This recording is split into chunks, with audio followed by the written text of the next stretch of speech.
What does a good siphon and a good vacuum cleaner have in common? Ironically, it's that they both suck. And today, as simply as I can, I will be explaining how a siphon operates. Now, unfortunately, for me, this is backwards, so I'm going to be having a bit of trouble, but we'll get through it.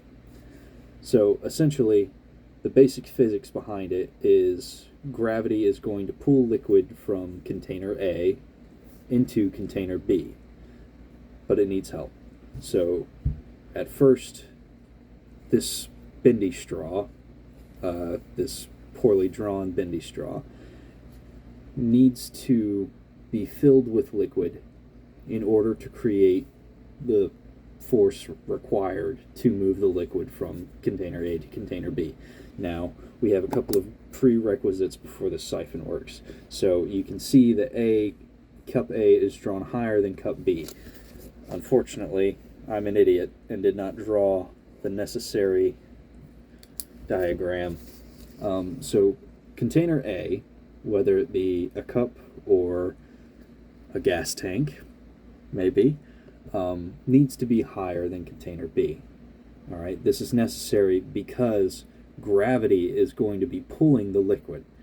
And as crazy as that sounds, it works by filling the straw or the transfer tube with the liquid. This can be done any number of ways. The way I learned to do it was with the example of a gas tank. It was our gas. We were siphoning it for a generator during a hurricane. No questions. I plead the fifth. All of the above. The way I was taught to do it was you take a hose and a rag. You take the hose and you shove it into the gas tank as far as it will go, and then you wrap the rag as tightly as you can around the opening of the gas tank so no air can escape. And then instead of sucking the gas out and getting gas and fumes and all that nasty junk in your mouth, you blow air in, and what that does is it creates pressure inside of the gas tank. So it would create pressure inside of container A. In fact, I'll tell you what, we'll draw a lid on container A. So you can see that drawn lid and the straw is going through, or the tube. And we're going to blow air into the tube and in turn blow air into the container. And since this container is sealed, we're pushing air in.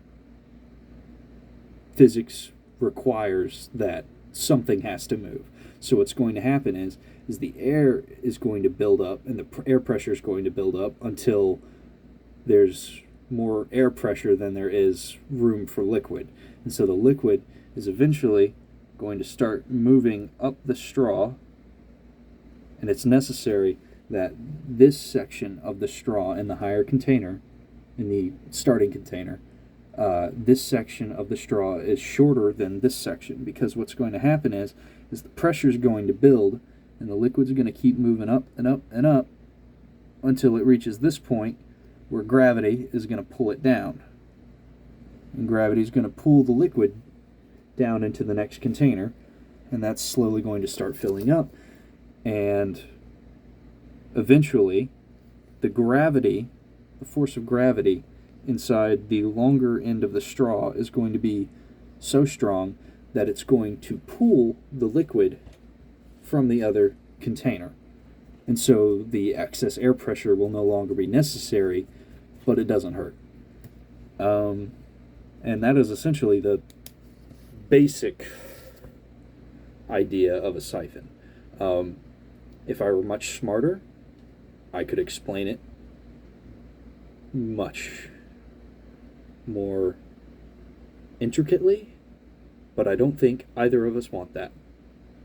So, thank you, and have a good day.